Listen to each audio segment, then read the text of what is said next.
prendre l'âme en feu qui embrasait tout mon être. Vous me comprendrez, vous qui sentirez comme moi que je devais aimer une fois, une seule fois. Et si je n'étais pas comprise, végéter et mourir.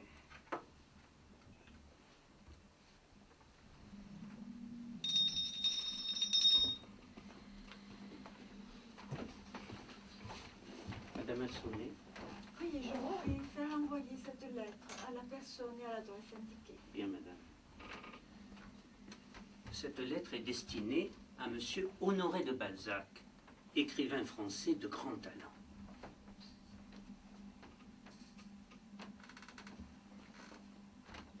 Il avait alors publié avec succès un roman historique, Les Chouans, et il commençait à devenir le romancier favori des femmes. Nous sommes en février 1832 et Balzac a tout juste 33 ans. La lettre qu'il reçoit, élogieuse et passionnée, est anonyme. Il constate seulement qu'elle vient de Russie. Il n'y prête guère d'attention sur le moment.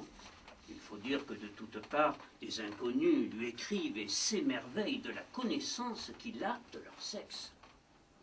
Parmi ses plus pressantes admiratrices, l'une d'elles est duchesse, s'appelle Madame de Castries, et elle est surnommée la fleur du faubourg Saint-Germain.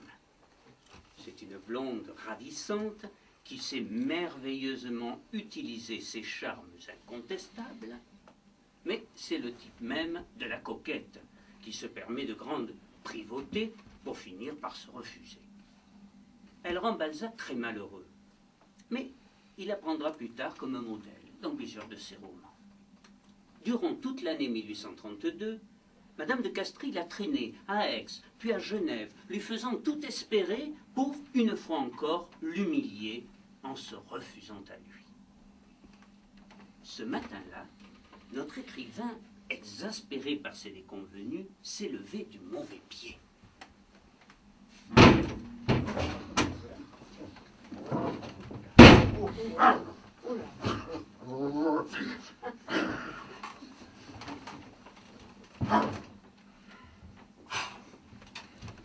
Il s'assied à son bureau, remarque une lettre et reconnaît aussitôt la fine écriture de sa mystérieuse correspondante, celle qui lui a écrit 9 mois plus tôt de Russie et qui signe tout simplement l'étrangère. Il la lit. En lisant vos ouvrages, mon cœur a tressailli. Vous élevez la femme à sa juste dignité. L'amour chez elle est une vertu céleste, une émanation divine. J'admire en vous cette admirable sensibilité d'âme qui vous l'a fait deviner. Votre génie me semble sublime, mais il faut qu'il devienne divin.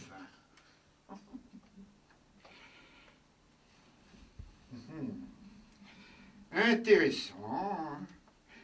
Cette fois-ci, elle me donne un moyen de lui répondre par un entrefilé dans le seul journal français qui pénètre en Russie, La Quotidienne. Cette précaution démontre, hélas, qu'elle est étroitement surveillée par un mari. Quelle tristesse. Dans sa 3e lettre, qui suivit de près, l'étrangère se révéla encore davantage. Elle était née comtesse Rzeszka, d'une très noble famille polonaise alliée à la famille royale française. Elle avait épousé un certain Venceslas Hansky, maréchal de la noblesse russe, bien plus âgé qu'elle, mais très riche. Eveline Hanska, sans être très intelligente, appréciait les arts et la littérature et n'écrivait pas mal, si l'on tient compte du jargon romantique alors en usage. Elle avait beaucoup d'imagination et de sensibilité. Physiquement, on peut dire qu'elle avait de beaux traits, un teint blanc et rose, de la grâce dans la dignité. à la fin de sa lettre, elle lui donna une adresse où il était permis de lui écrire. De la meilleure foi du monde, Balzac se mit à lui rédiger des lettres brûlantes et enflammées. Si vous saviez avec quelle force une âme solitaire dont personne ne veut s'élance vers une affection vraie. Je suis comme un prisonnier qui, du fond de son cachot, entend au loin une délicieuse voix féminine. Alors on peut poser la question. On peut lui poser la question. Monsieur Balzac, étiez-vous sincère? Mais oui, évidemment. Vous ne la connaissiez pas. Mais qu'importe. En amour, la bien-aimée est d'abord une construction de l'esprit. Vous avez sans doute raison, bien que dans le cas de vos relations avec Madame Hanska, le support est épistolaire, donc plus fragile encore.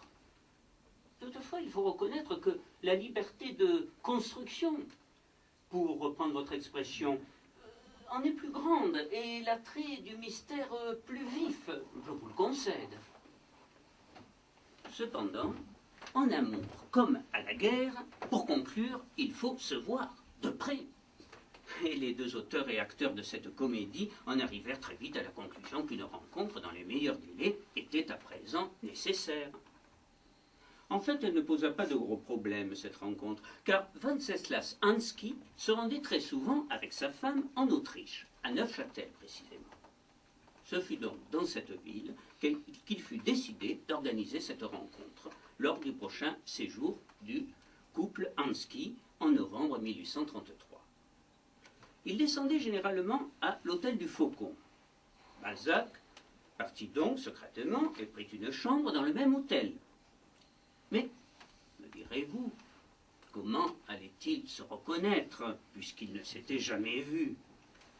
Elle lui avait écrit « Un instinct d'âme me fait pressentir votre être, et je dirai, le voilà, lorsque je le verrai. » Ah, mais les choses ne sont pas aussi simples, et les êtres le plus souvent ne ressemblent guère à l'image que l'on s'en fait.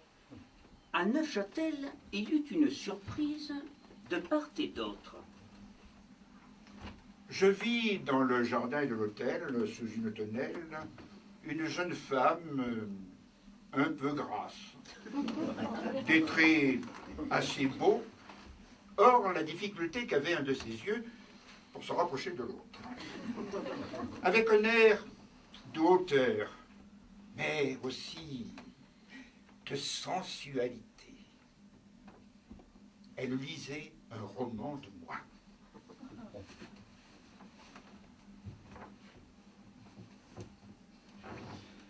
Oh mon Dieu, pourvu que ce ne soit pas lui. Honoré de Balzac. Pour vous servir, madame.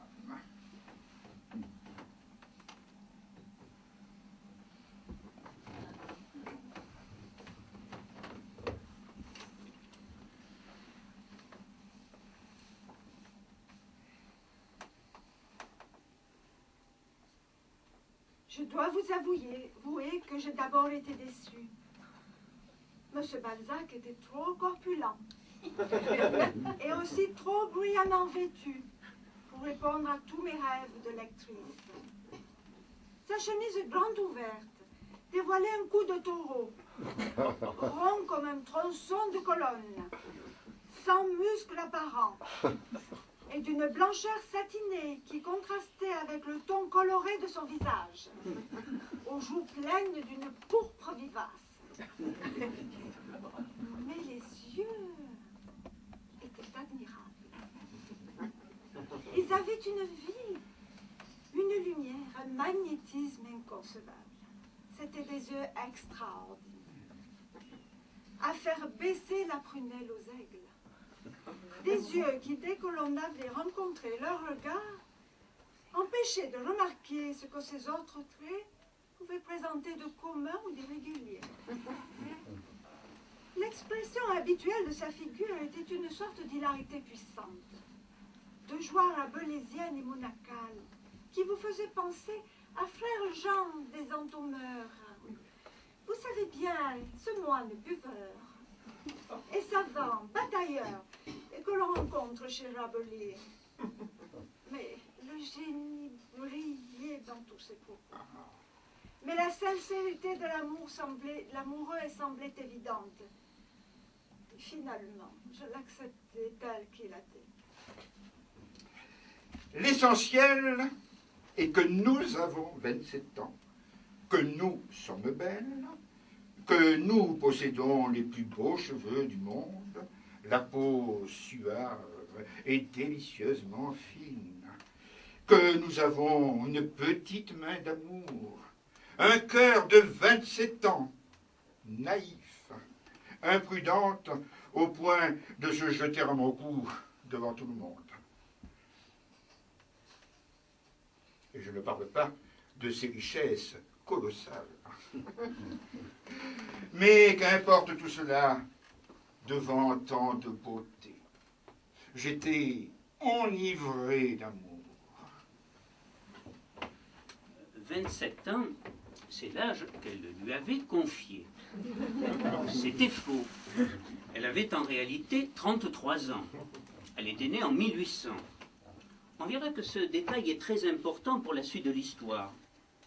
Même si pour lui, la bien-aimée est d'abord une construction de l'esprit, Balzac, parvenu au pied du mur, était pour les solides réalités. Et enivré d'amour, il l'entendait bien conclure rapidement. Mais c'était là mission impossible dans une petite ville comme Neufchâtel, et avec un damné mari qui ne vous quitte pas d'une semelle pendant 5 jours. Un mari par ailleurs charmant et qui fut réellement ravi de rencontrer un écrivain français dont la réputation avait franchi les frontières pour parvenir même jusqu'en Russie. Les deux amoureux transis parvinrent néanmoins, Dieu merci, à rester seuls quelques instants au milieu du lac de Brienne, dans cette île Saint-Pierre qui fut jadis l'ermitage favori de Jean-Jacques Rousseau. Et là, ils échangèrent un premier baiser.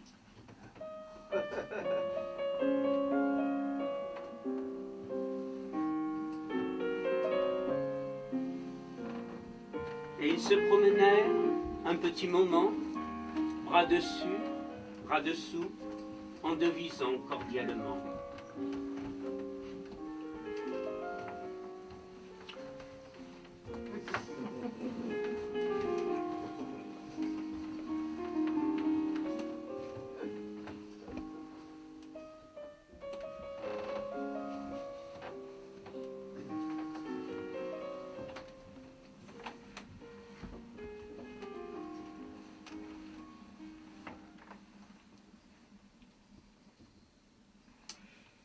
Là, j'ai eu 11 ans de moins.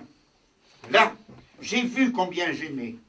Je suis heureux, très heureux, en pensée. En tout bien, tout honneur, encore. Alors il lui jura de la rejoindre en décembre à Genève, où Léansky devait passer la fin de l'année. Mais pour que sa présence n'intrigue pas son mari, il adressa ostensiblement le manuscrit de son dernier roman, Eugénie Grandet, à Evelyne, en y ajoutant un petit mot aimable pour Wenceslas. Il entendait donner au mari l'impression d'une amitié pure et littéraire. À Genève, il loge dans une auberge voisine de la maison des Hansky. Elle va le rejoindre et il fut heureux. Il tenait maintenant sa revanche des mépris de Madame de Castries. Sa maîtresse polonaise était plus noble encore que la marquise, puisqu'alliée à Louis XV et 10 000 fois plus riche. Quant à Madame Hanska, elle fut tout de suite amoureuse et jalouse. Il lui jura fidélité et emporta une bague lui appartenant afin de penser à elle toujours et en tout lieu. Dans ma vie à venir, il n'y a plus que toi et le travail. Il aurait dû dire que le travail est toi, car le travail restait l'essentiel pour Balzac. Durant ses 43 jours de bonheur à Genève, il trouva un vif plaisir à terminer, près de Madame Hanska, le roman où il exécutait Madame de Castries, roman qui s'appelait alors « Ne touchez pas à la hache » et allait devenir la duchesse de Langeais. De retour à Paris, après ce séjour idyllique, Balzac se sentait régénéré.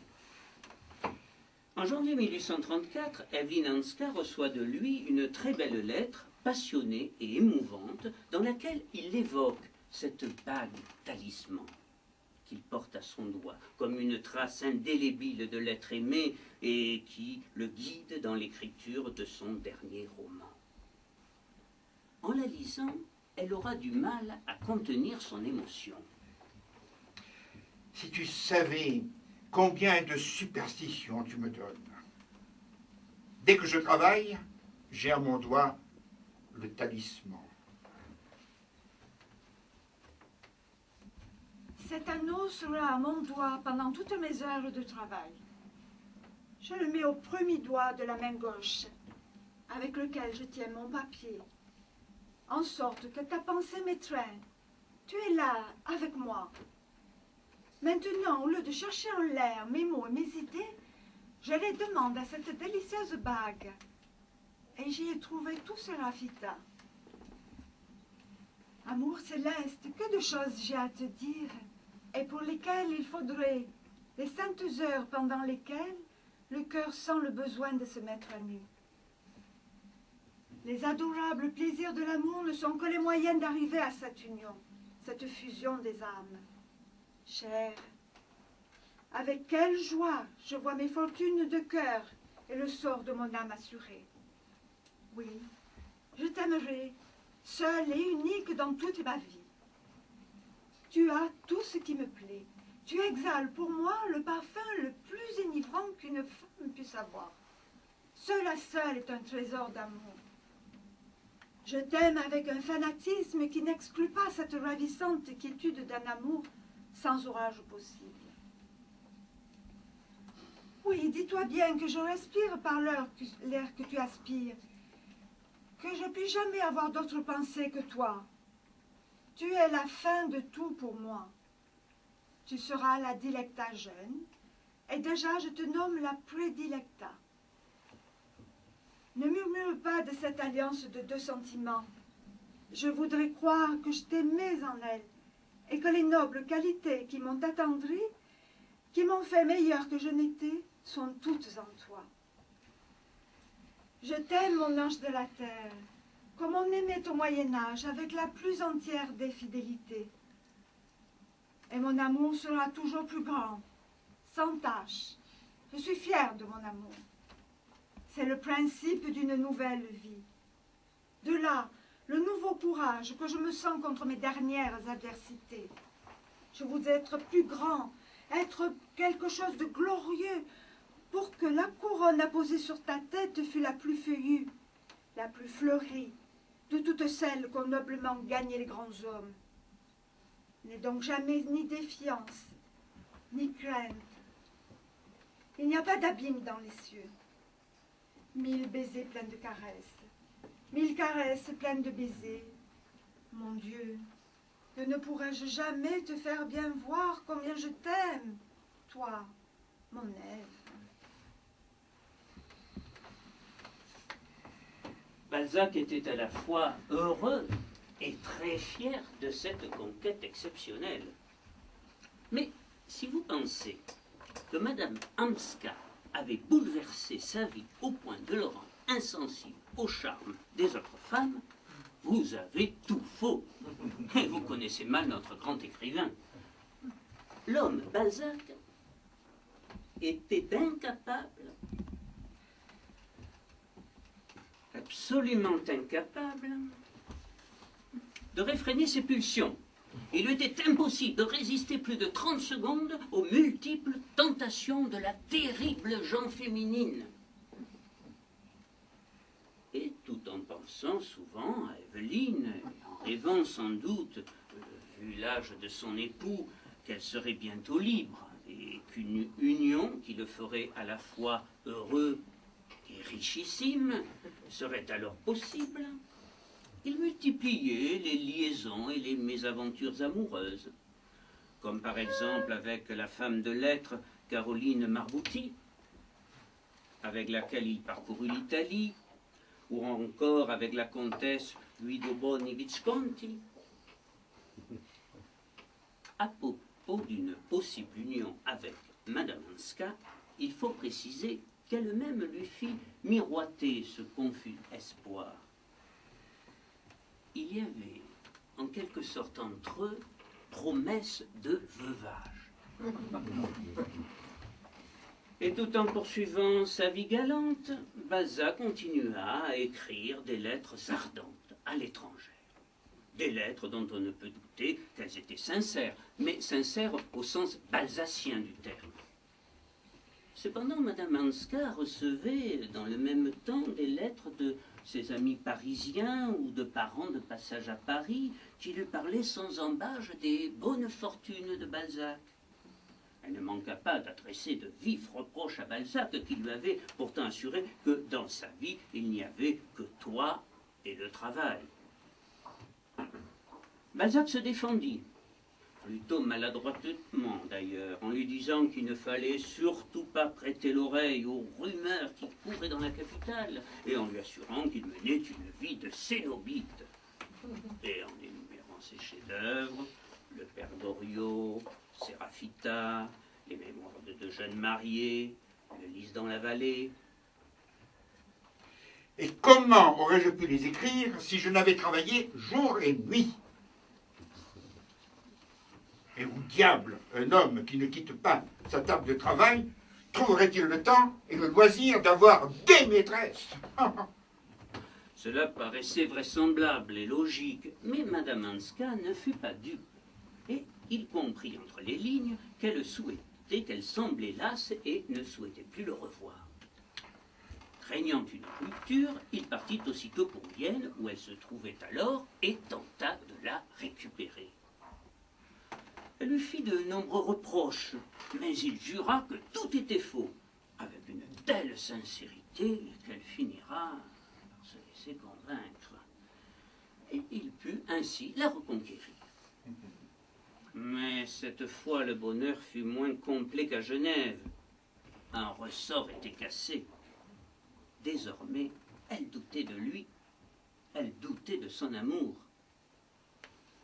Alors, on peut se demander à ce moment-là pourquoi Balzac, qui pouvait alors avoir toutes les femmes qu'il désirait de Paris, s'acharnait à conserver cette liaison et continua à écrire fébrilement et fidèlement à une étrangère qu'il ne rencontrera plus que rarement.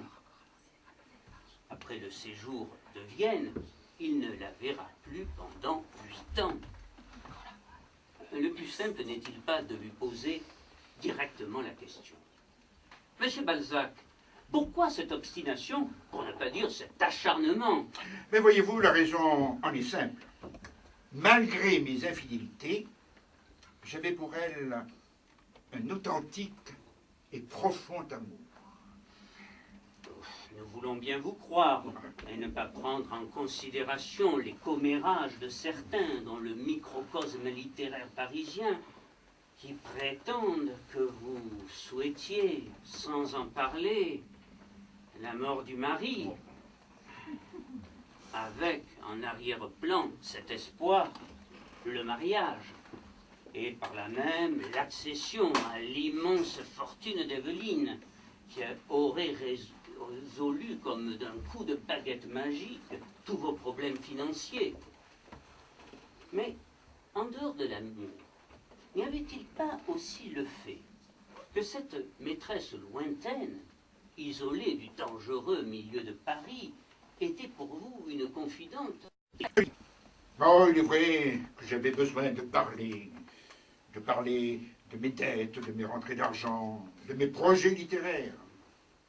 J'avais besoin d'un public, en quelque sorte, et en particulier d'un public féminin.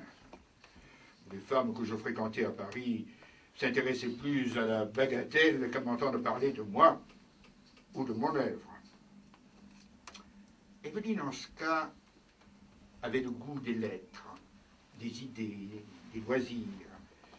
Elle avait des sentiments vrais et elle exerça sur moi une influence considérable, politique et religieuse à la fois. Une influence bénéfique en tout point. Voilà une autre raison pour laquelle je tenais à elle et que je poursuivis pendant toutes ces années mes relations épistolaires. En vérité, il faut bien dire à la décharge de Balzac qu'à partir de ce moment-là, c'est surtout lui le correspondant fidèle. À l'étrangère, il raconte la jeunesse de ses livres, lui donne des nouvelles du monde littéraire parisien, lui fait l'affreux tableau de ses dettes et de sa lutte désespérée contre ses créanciers. Elle lui répond sans doute, mais très peu, trop peu. En juin 1841, il se plaint de n'avoir pas eu de ses nouvelles depuis 6 mois. Oh, que cela est mal quand on est aimé comme vous l'êtes par moi. Quand vous êtes seul dans ce cœur avec la misère et le travail, qui sont deux gardiens incorruptibles. Votre silence m'angoisse. M. Glanski lui-même ne vous a-t-il pas dit « Vous n'écrivez donc pas ce pauvre garçon ?» Pardonnez mon silence. Moi, je n'ai guère eu de temps de libre depuis quelques semaines, car nous nous sommes installés pour une grande partie de l'année à Viachovnia, dans une grande maison qui, m'a-t-on assuré, rappelle par bien des aspects votre château de Versailles. Je suis très heureuse de vous envoyer une toile la représentant, et je serai encore plus heureuse si vous acceptiez notre invitation à vous y rendre. Ce qu'elle ignore, ou fait alors semblant d'ignorer, c'est que le pauvre garçon n'a pas les moyens de dépenser 1000 écus pour entreprendre un tel voyage. Lui qui vit de plus en plus au jour le jour, et publie coup sur coup le curé du village, le mémoire de 2 jeunes mariés et une ténébreuse affaire. Cependant, faute de pouvoir se rendre en Russie, il part pour Guérande en compagnie de sa nouvelle maîtresse, Hélène de Valette. Il faut préciser que c'était pour aller chercher un décor dont il aura besoin pour Béatrice.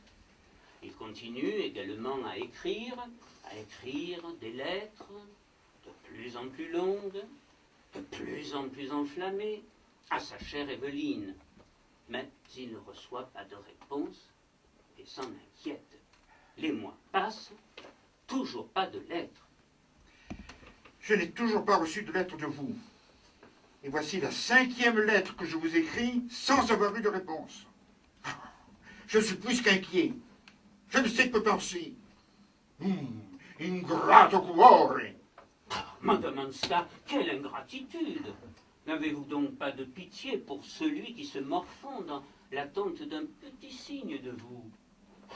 Quelques lignes, même rédigées à la hâte, ne vous semblerait-elle pas nécessaire pour soulager ce cœur meurtri? Monsieur Balzac n'est pas le Sébonite qu'il prétend être. Et Madame Valette sait fort bien, d'après ce que j'en sais, réconforter ce cœur meurtri. Je suis certes fort heureuse de recevoir de Paris tous les mois une chronique brillante qui nourrit ma conversation dans les salons. Et je me souviens avec plaisir de Genève et de Vienne. J'admire Monsieur Balzac, mais il cerne mal la frontière entre l'imagination et la réalité. Monsieur Balzac passe sa vie dans ses romans. Moi, je vis dans le présent, dans mes devoirs envers la société, dans mon métier de châtelaine, dans les soins donnés à mon vieux mari désormais paralysé. Qu'à cela le tienne, il va bien falloir que je lui écrive à ce pauvre Balzac. En novembre de cette même année 1841, Venceslas Hansky, le vieux mari, meurt. Chose étrange et coupable, la veuve n'en informe pas tout de suite l'amant qui a persisté pendant ces 8 années de séparation à se croire son futur époux. C'est le 5 janvier seulement qu'arrive à Paris, au domicile de Balzac, une première lettre bordée de noir.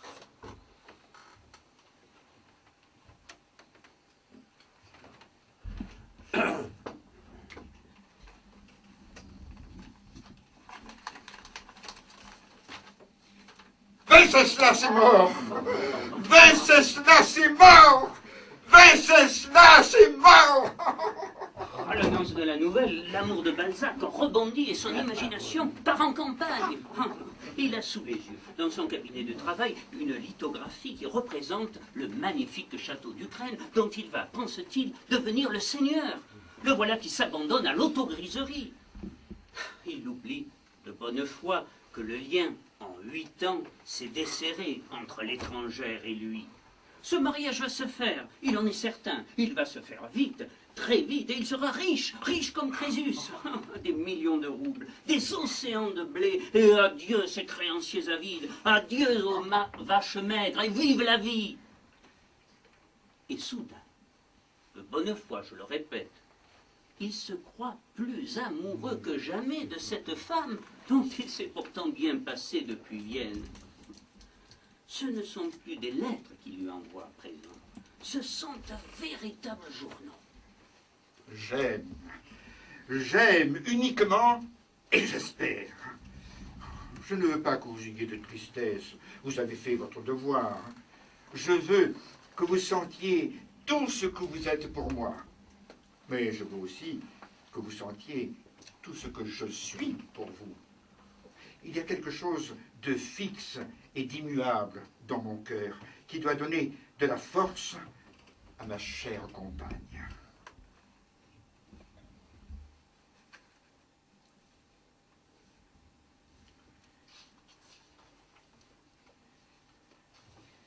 En novembre de cette année 1841, donc, nous avons vu que Venceslas meurt. Venceslas meurt. Mais vous allez me poser la question, les autres femmes, toutes celles dont Evelyne a entendu parler, oubliées, reniées.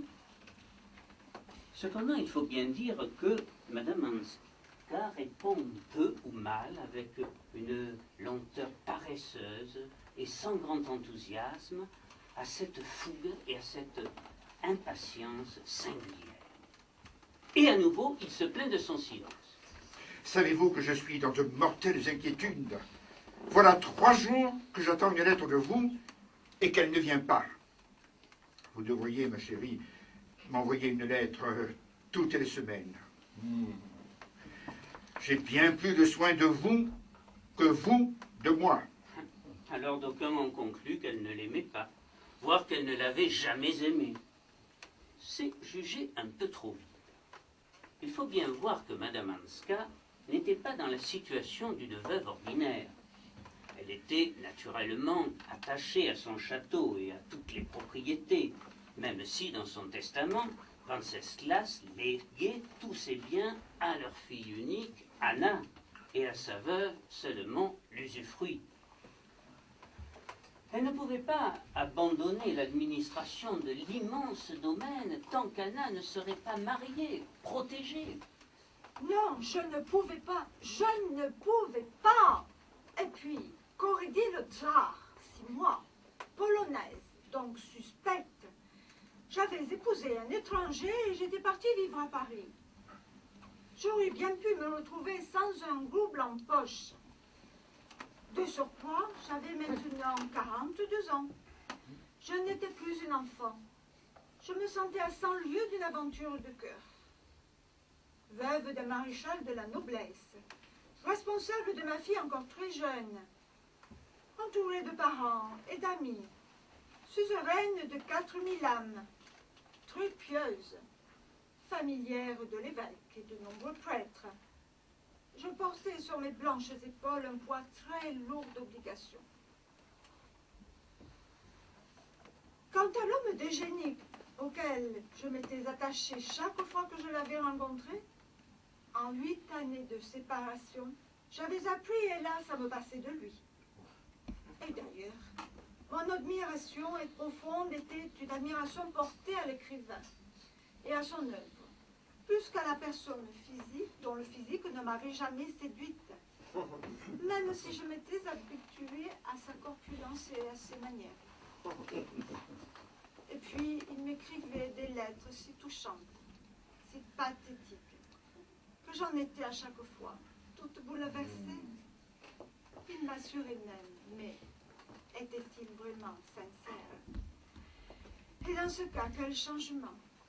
Il m'assurait qu'il viendrait à moi sans un liard de dettes et sans rien me demander, si ce n'est mon amour. Il serait bientôt député, pair de France, membre de plusieurs académies. Mais tout cela n'était-il pas un rêve? Un beau rêve dans la tête énorme de ce romancier à l'imagination fébrile. Il faut en convenir, la réalité était bien autre. Les dettes étaient encore là, et toujours follement dépensiers, et ne pouvant résister au désir de posséder un tableau, une tapisserie ou un objet d'art. Monsieur Balzac faisait des efforts titanesques pour se maintenir à flot. Elle, au contraire, jamais prodigue, n'était pas loin de devenir avare depuis la mort de son mari, comme le deviennent d'ailleurs tant de veuves. Bref, bien que touchée par le rappel des beaux jours et les projets idylliques de celui qu'elle nommait à présent son loulou, elle jugea plus sage de prendre ses distances et de lui enlever tous ses espoirs, quitte à lui faire beaucoup de peine. Elle lui écrivit sèchement qu'elle ne pensait plus à l'épouser, qu'elle ne lui pardonnait ni ses passages, ni ses dettes. Monsieur Balzac était atterré et sa première réaction fut particulièrement violente. Madame Anska est une allumeuse. Elle éveille le feu qui couvre en vous et au dernier moment refuse de l'éteindre. C'est une allumeuse et une cabotine. Oh, parfaitement, madame. Vous êtes une cabotine. Et vous l'avez jouée. Ah. Mais il se reprend très vite et son amour pour l'étrangère est plus fort que ses ressentiments à son égard. Nullement découragé, il repart à l'attaque. Il n'existe pas de forteresse qui ne se prenne par un chevalier valeureux. Il la submerge de lettres, 8 grandes pages par jour, plus de 1000 francs de copies, assure-t-il maintenant, et il assure qu'il lui a donné sa vie. Voici quelques exemples du ton de ces lettres. Le 19 avril 1842, de Passy, il lui dit: Faut-il donc vous répéter que depuis que j'ai vu votre cher portrait, je n'ai plus que lui sous les yeux quand je travaille.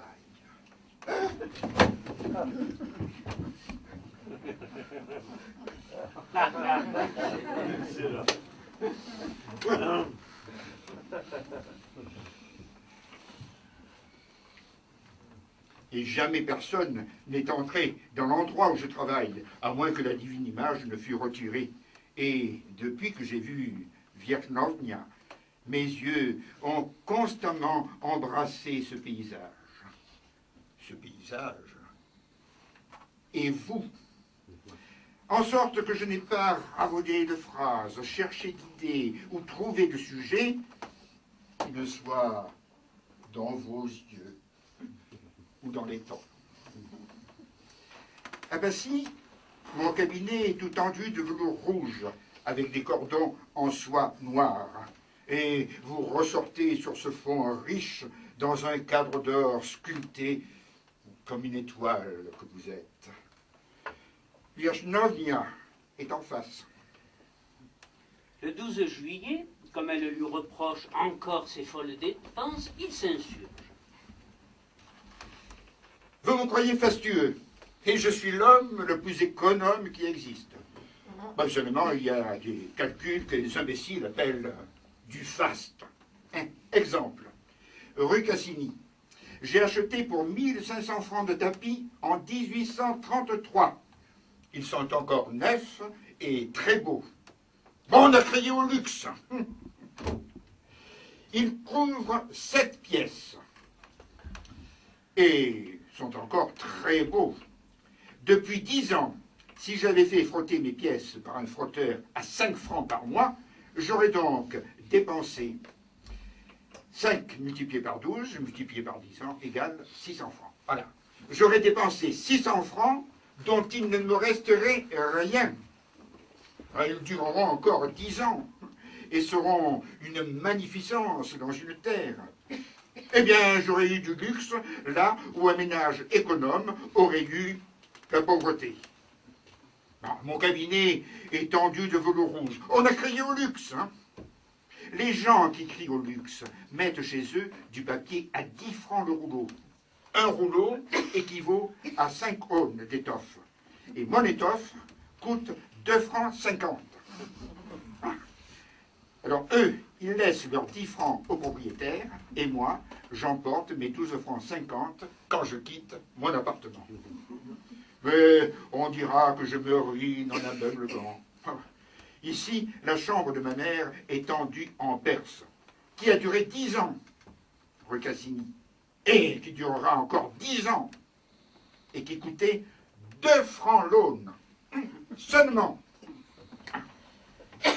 Enfin, en juillet 1843, après 1 an et 6 mois d'assauts répétés, il parvient à entr'ouvrir une brèche dans la citadelle. Elle accepte de le revoir à Saint-Pétersbourg. Il est fou de joie, rassemble toutes ses économies et part sur le champ. Il séjournera auprès de sa bien-aimée à Saint-Pétersbourg de juillet à octobre et fera sa reconquête. Les retrouvailles ne sont pas très chaleureuses de sa part. Elle est pleine d'appréhension. Elle n'est plus jeune. À lui non plus d'ailleurs. La société qui les entoure n'est pas favorable à leur amour. Et pourtant, comme par miracle, voilà que tous les obstacles semblent voler en éclats dès qu'il la prend dans ses bras. Il est ravi et ne peut contenir son émotion.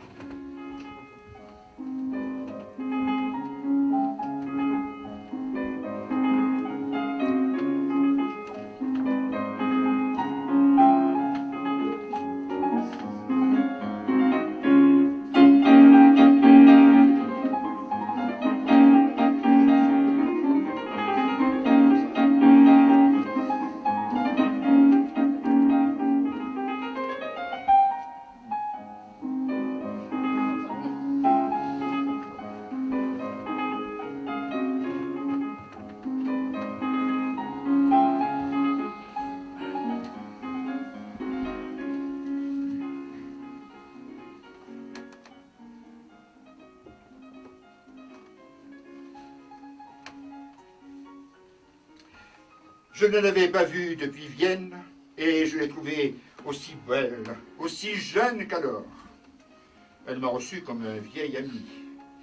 Et j'ai regardé comme des heures malheureuses, froides et tristes, toutes celles que je n'avais pas passées près d'elle. Et elle fait immédiatement écho. Le jour de ma naissance, le 24 décembre, j'ai voulu avoir ma fête à moi. Je me suis enfermée. Je me suis mise à genoux. Et c'est ainsi que j'ai lu ce qu'une main glorieuse, ce qu'une main bien-aimée avait tracé. Il écrivait ceci le 2 septembre. Hélas, que ce jour est loin. Et cependant, il est toujours là. Et il est toujours présent, comme l'étoile qu'on voit sans pouvoir l'atteindre. J'ai donc été heureuse. Je sais enfin ce qu'est le bonheur. À Saint-Pétersbourg, ils ont retrouvé le bonheur. S'ils ne sont plus jeunes, ils ont conservé incontestablement l'un pour l'autre le même attrait. Balzac, surtout, est resté un gamin. Le voici qui se fait à présent un essuie-plume d'un morceau de corsage porté par sa maîtresse. Cette loque noire le transporte. J'ai pleuré comme une bête en pensant que j'allais faire servir à essuyer l'encre de ma plume à ce qui a contenu pendant quelque temps les battements du cœur le plus accompli du monde. Evelyne aussi s'est laissée reprendre avec une vraie joie. Mais dès que ce diable d'homme, qui lui fait croire tout ce qu'il veut, n'est plus là, elle se pose à nouveau des questions et s'inquiète de l'avenir. Elle s'inquiète aussi des projets fantaisistes de son loulou pour faire fructifier les capitaux de sa future femme et administrer son domaine. Elle demeure donc réticente au mariage et s'efforce de gagner du temps. Et le temps passe. Balzac commence à se demander si elle finira un jour par accepter l'union tant attendue. Puis, en 1845, une lettre d'Éveline lui redonne espoir. Il lui répond aussitôt. Dans ton avant-dernière lettre, tu me proposes gracieusement, avec ces formes russes de ton style dans ces occurrences, un petit congrès où les deux grands loups auront à décider s'ils s'aiment ou ne s'aiment pas. Ceci, ma chère dame, est un plus grand crime que ceux que vous vous complaisez à me reprocher. Car moi, je n'ai jamais eu besoin de consulter là-dessus. Et depuis 1833, je vous aime comme un fou. Ce petit congrès eut lieu à Dresde. Mais son objet essentiel ne fut pas de décider si l'on s'aimait ou pas, mais d'annoncer à Balzac les fiançailles d'Anna avec le comte Georges Mzinek et de lui présenter le fiancé. Si Balzac regretta sa méprise, il n'en fut pas moins satisfait de cet heureux événement, car l'un des grands arguments que lui opposait Éveline était qu'elle avait le devoir de se consacrer à sa fille. Cet obstacle franchi, tous les espoirs étaient permis. Il proposa à Éveline de l'accompagner à Paris. Depuis longtemps, elle souhaitait voir la capitale française. Et pendant plusieurs mois, ils voyagèrent ensemble et elle découvrit la France. Le projet du mariage prenait forme. On commençait à convenir que l'on vivrait tantôt à Paris, tantôt en Touraine, où je rêvais d'acheter le magnifique château de Montcontour. Et dès maintenant, pour le voyage, pour les achats, on décida de faire bourse commune. Cependant, Balzac méditait alors les deux romans des parents pauvres, La cousine bête, Le cousin Ponce, qu'il allait écrire l'année suivante, en 1846. Et il semble que l'idée première soit venue d'Éveline, qui lui avait déjà donné l'idée, le sujet de Modeste Mignon. Avec tout cela, à quand le mariage? L'incertaine fiancée ne se décidait pas à fixer la date. Et puis, soudain, coup de théâtre, Éveline est enceinte. C'est merveilleux, c'est prodigieux. Je suis l'homme le plus heureux du monde. Oh, quelle joie pour moi d'avoir un enfant, un fils de la femme que j'aime le plus au monde. Et depuis plus de 10 ans. Un fils de toi, ma chère âme. On le nommera Victor Honoré. Oui, c'est ça. Victor Honoré. Et Victor Honoré rendra le mariage nécessaire. Ne croyez-vous pas? Oui, mon loulou. Il faut nous marier le plus vite possible. Mais je vous en prie, il faut absolument que la cérémonie puisse se faire secrètement. Oh. Mais oui, et que l'acte soit en tête-à-tête.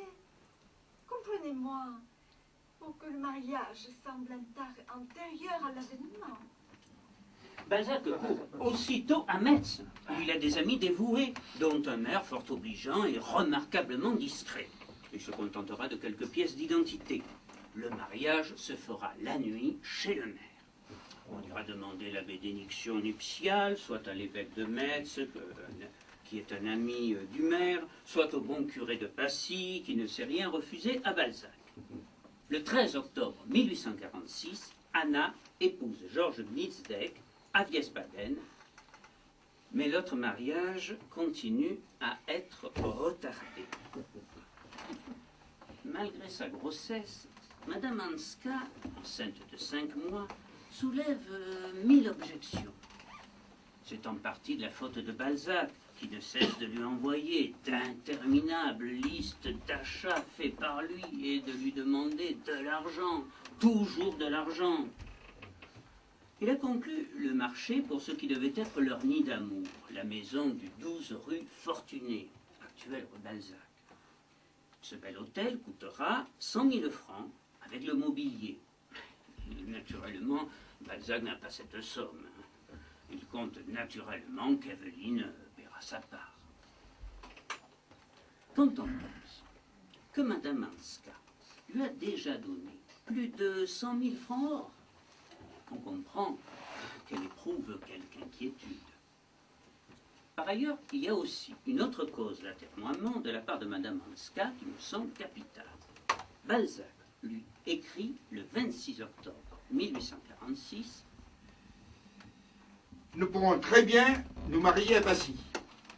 Les actes de décès de tes pères et mères sont inutiles. Mais ton acte de naissance, lui, est indispensable, ma chérie. Il faut le demander et l'avoir absolument. Dans aucun pays au monde, d'ailleurs, on ne se marie sans cet acte. » Elle prétend ne pouvoir se le procurer, ce qui semble peu vraisemblable. Mais nous comprenons bien son embarras. Depuis qu'elle connaît Balzac, elle s'est rajeunie de 6 ans. Eh oui, souvenez-vous, à Neufchâtel, lors de leur première rencontre, elle lui avait dit qu'elle avait 27 ans. Elle ne peut donc lui montrer un acte. Alors, me direz-vous, ce n'est pas si grave après tout. Elle n'a qu'à lui avouer en riant le mensonge. Sans doute. Mais, voyez-vous, le problème est que ce type de mensonge ne s'avoue pas en riant lorsqu'on est une femme de 46 ans. À moins d'avoir un cynisme gai, ce qui n'était pas le cas de Madame Hanska.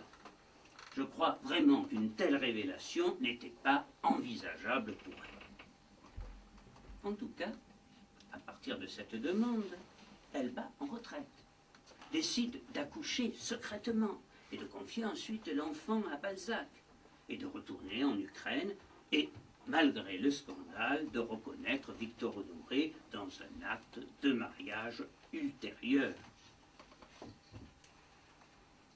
Elle n'eut pas à recourir à un tel superfuge, car hélas, l'enfant naquit avant terme et non viable. Il n'y aura donc pas de Victor Honoré. Evelyne est très affectée par ce drame. Mais le pauvre Balzac, lui, est complètement abattu. C'est le coup dur, le plus dur de sa vie.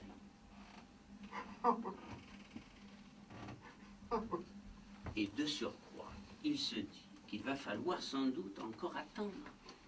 Toujours attendre, alors qu'il commence à se sentir malade, et même gravement malade. Ses amis peu compatissants ne se privent pas de se moquer de lui, et il devient vite la risée du tout Paris. Le problème, c'est que dans cette affaire, si au début, sans doute vanité, besoin d'une fortune, moyen d'éponger ses dettes, avaient joué leur rôle, aujourd'hui, en 1846, ce n'était plus cela qui le motivait. En fait, le désir bien naturel, de posséder l'objet qu'on vous refuse, s'était transformé en véritable passion. Une passion dévorante, une passion irraisonnée. Il faut mettre au crédit de Madame Hanska qu'elle comprit sa détresse puisqu'elle vint à Paris de février à mai 1847. La puissance créatrice de Balzac se réveilla aussitôt. Il termina Le Cousin Pons et écrivit La dernière incarnation de Vautrin, et son état de santé s'améliora notablement. Lorsqu'elle est repartie, il avait retrouvé toutes ses forces, travaillait plus ardemment, était moins gêné car elle l'avait aidé financièrement, Et il était plein d'espoir, car elle l'avait invité à venir à Wierzchownia à l'automne. Il passa difficilement l'été. Sa santé l'abandonnait à nouveau. Et il y avait la difficulté à écrire.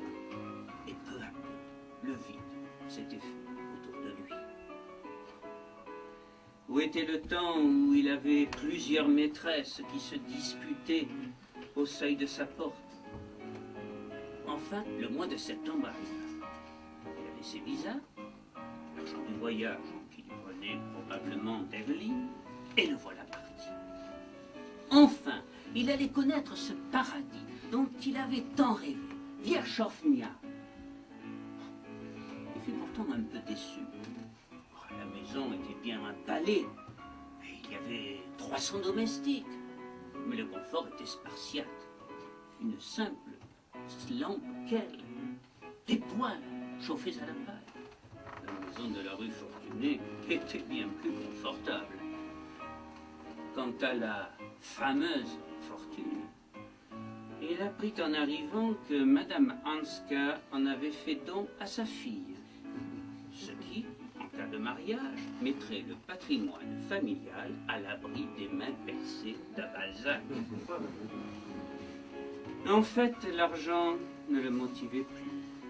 Il avoua même qu'il était ravi de voir ainsi son amour purifié de tout intérêt. Je passais un séjour merveilleux à Wierzchownia. Je travaillais comme à Paris, mais délivrais des soucis du ménage et des plaintes de mes créanciers. La vie était plus gaie. Le jeune couple, Anna et Georges, était adorable. Et Evelyne, un ange radieux. Quand je repartis en février, j'emportai une somme importante, 60 000 francs, que m'avait donné mon ange radieux, mon étoile polaire, mon inestimable bijou, mais qui s'acquittait ainsi de sa part dans l'installation de la rue Fortuné. J'arrivai à Paris quelques jours avant que n'éclate la révolution de 1848. Bon, je dois reconnaître que je n'aimais guère Louis-Philippe, mais j'aimais encore moins les révolutions. Voyez-vous, je ne croyais pas au suffrage universel ni à la démocratie. Pourtant, bien que je me désintéressais généralement de la politique, je me décidai à me présenter à l'Assemblée. Peut-être pour me prouver à moi-même que j'étais populaire. Mais les temps avaient bien changé. J'obtins à peine 20 voix et je me sentis plus malheureux et plus solitaire que jamais. Oui, les temps avaient changé. Un monde finissait qui avait été le sien. Et il avait le sentiment que celui qui commençait ne voulait pas de lui. Dans la grande peur des bien-pensants de 1848, les romans ne se vendaient plus, et les siens encore moins que les autres. Les théâtres étaient vides. Les gens ne prenaient plus le temps de rêver. Alors, il ne songea plus qu'à repartir à Wierzchownia, ce paradis, cet asile où il se sentait si bien, si affectueusement entouré. Je ressens aujourd'hui un profond dégoût de ce qui n'est pas notre vie à deux. Oh, je ne vois plus Paris avec les mêmes yeux. Et le voilà, reparti pour l'Ukraine à la fin de l'été 1848. À la vérité, ce n'est plus d'une maîtresse qu'il a besoin. Ce n'est même plus une épouse qu'il recherche. C'est, il faut bien en convenir, une garde malade. C'est vrai, et je m'en suis rendu compte dès que je l'ai revu. J'ai d'abord été surprise et effrayée par son aspect physique. Comme il avait changé en moins de 6 mois. J'avais quitté un homme, certes, un peu vieilli, un peu fatigué, mais gai, vif et enthousiaste. Je retrouvais un homme âgé, presque un vieillard, malade, souffreteux, le visage blême, les yeux glauques. J'eus pitié de lui et j'acceptai cette charge. L'état de son cœur était tel que le moindre choc déclenchait en lui des crises de suffocation. Il ne pouvait marcher vite, ni parler en marchant. Je le guidais dans ses promenades. Le soir, je le faisais glisser sur le lac, dans un traîneau qu'entraînaient des cosaques porteurs de torches. Je lui offris une robe de chambre chaude en termon-lama, admirable étoffe circassienne. Anna et Georges étaient pour lui filiaux et tendres. Ce long séjour, de septembre 1848 à avril 1850, fut certainement, pour le grand homme, un doux répit. La seule chose dont j'ai soif, c'est la tranquillité absolue.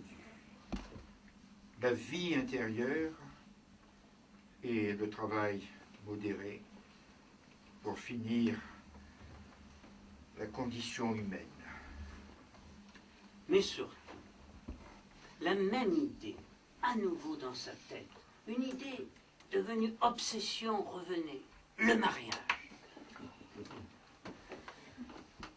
Qu'on ne dise pas que Madame Hanska n'avait pas de tendresse pour lui.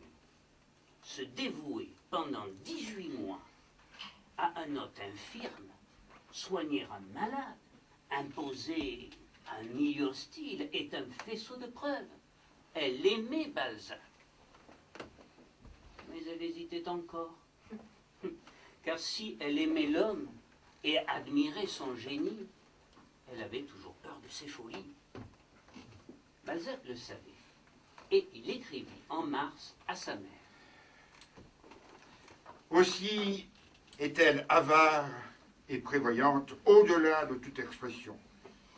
Parce qu'elle ne croit pas ton fils, malgré tous ses mérites, capable de prudence, d'avarice et de prévoyance. Tout est en question à cause de ses dettes. Tu es si bien avec le bon Dieu que tu devrais le prier, en faisant quelques neuvaines, le prier pour la conclusion de ce mariage. En définitive, c'est la religion, ou si vous préférez la charité chrétienne, qui amena la solution. Madame Hanska, par compassion pour lui et pour adoucir ses derniers mois, lui accorda enfin sa main, donna son consentement. Enfin, après 17 années d'attente, Honoré de Balzac allait épouser Madame Hanska.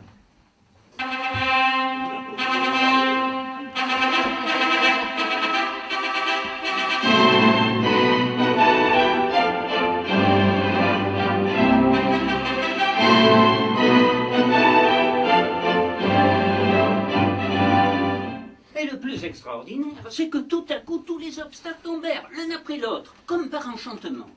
Même les plus hostiles à ce mariage, dans l'entourage et le milieu de Madame Hanska, approuvèrent sa décision si noble et si généreuse. Le tsar envoya son consentement.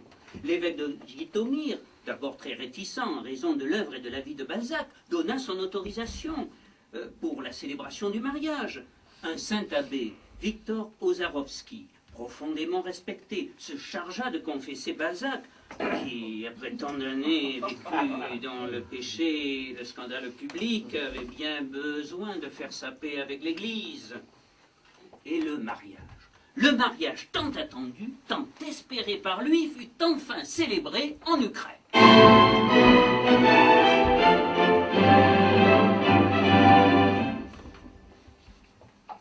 Hier, 17 mars 1850, à 7 heures du matin, grâce à Dieu, mon mariage a été béni et célébré dans la paroisse Sainte-Barbe de Berditchev par un envoyé de Monseigneur l'évêque de Jitomir. Qui aurait voulu me marier lui-même, mais empêché qu'il était, il se fait représenter par un saint prêtre, le comte Ozarovski, l'une des gloires du clergé catholique polonais. La cérémonie terminée, les deux époux regagnèrent Wierzchownia, où l'on se coucha de bonne heure, car Balzac était épuisé. À la fin du mois d'avril, les nouveaux mariés arrivèrent à Paris. Pour Balzac, c'était un retour triomphal, car il pouvait présenter sa femme à tous, famille, amis, rivaux, qui jusqu'au bout avaient douté de ce mariage.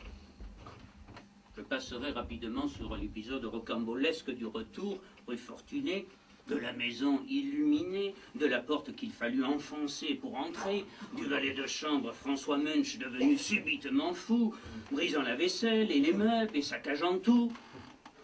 Le retour triomphal tournait à l'horreur.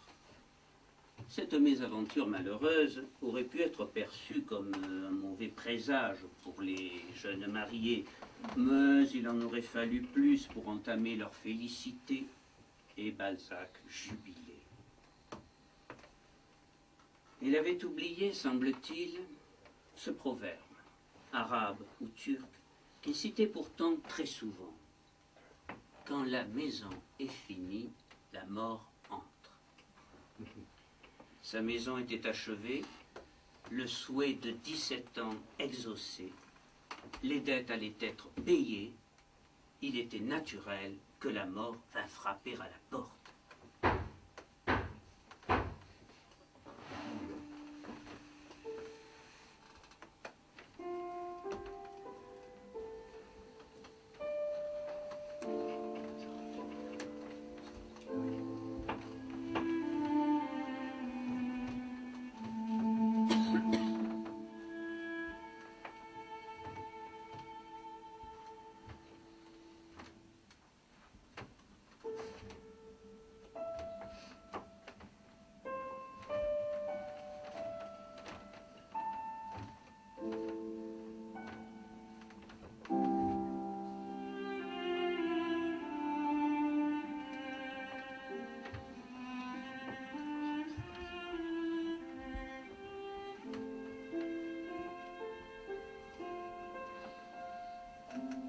La fin arriva très vite. À demi couché dans un grand fauteuil, amaigri, pâle, Balzac avait perdu sa superbe vitalité, son exubérance joyeuse. Mais il n'en était pas moins heureux, car il avait enfin obtenu ce qu'il désirait depuis si longtemps, et Evelyne était là, à ses côtés, douce, aimante. Elle lui prit la main avec une grande tendresse. Au premier doigt de sa main gauche se trouvait l'anneau talisman.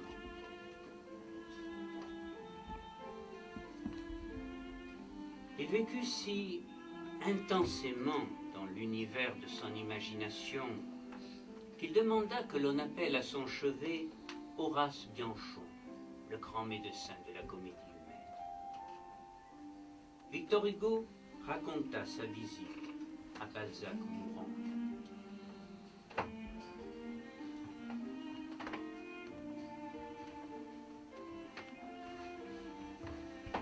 Une femme qui pleurait me dit, il se meurt.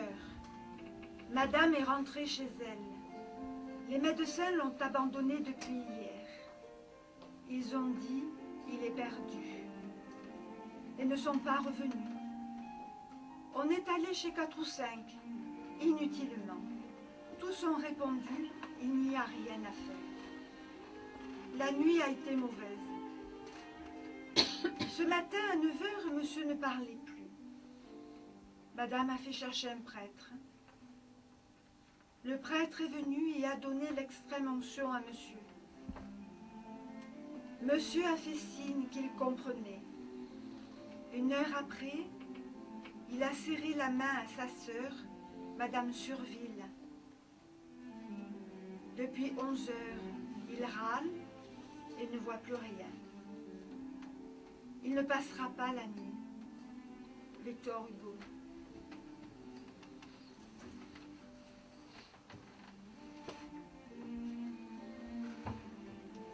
Honoré de Balzac s'éteindra le 19 août 1850 à l'âge de 51 ans.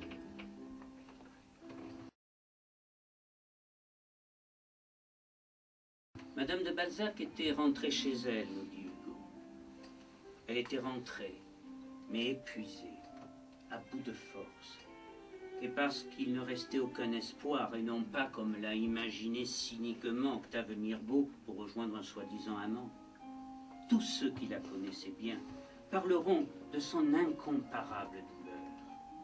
Non, n'en déplaise à certains, Madame Hanska ne fut pas une veuve joyeuse, et elle vivra tout le reste de sa vie dans le souvenir de son cher Louvre.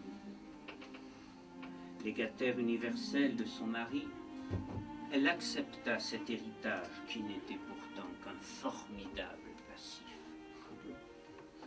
Elle s'acquitta scrupuleusement du solde des dettes et servit une rente à sa belle-mère. Marcel Proust a bien raison. Ce beau mariage de Balzac, ce mariage qu'il ressentit comme un triomphe et une revanche sur les sceptiques et les railleurs, ce mariage, c'était un roman qu'il écrivit, un de plus, le plus tragiquement humain de ses romans, son dernier roman. Et qui mieux que lui savait que les meilleurs romans finissent mal. Dans son grand malheur, Madame Hanska fut heureuse de voir combien la mort de Balzac était tenue par les Français pour un deuil public. Quelques jours après, elle écrivait à son ami, le comte Orloff,